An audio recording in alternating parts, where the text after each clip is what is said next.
इधर आज आ जाएगा। आज चल गाड़ी में बैठ रवि का बोतल है अच्छे करते हैं।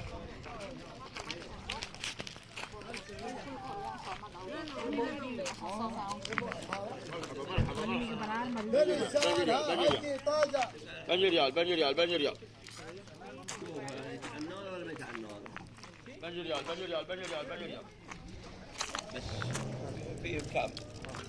ये है जी ज़ियारत बिरा शफा।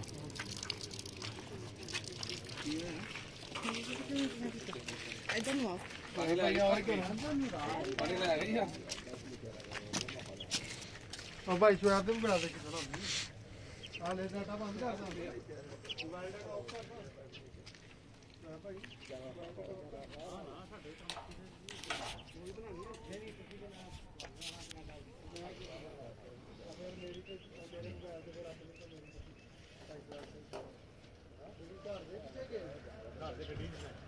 पहला कुआं मेरे ख्याल नाल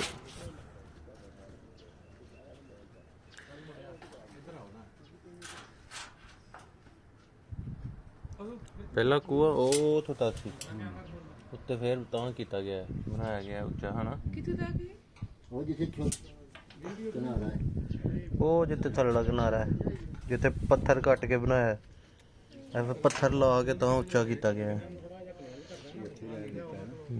ये असली हालत है अभी तेरी तो उम्मीद करती हूँ मस्जिद तो नहीं हो साल अच्छी होनी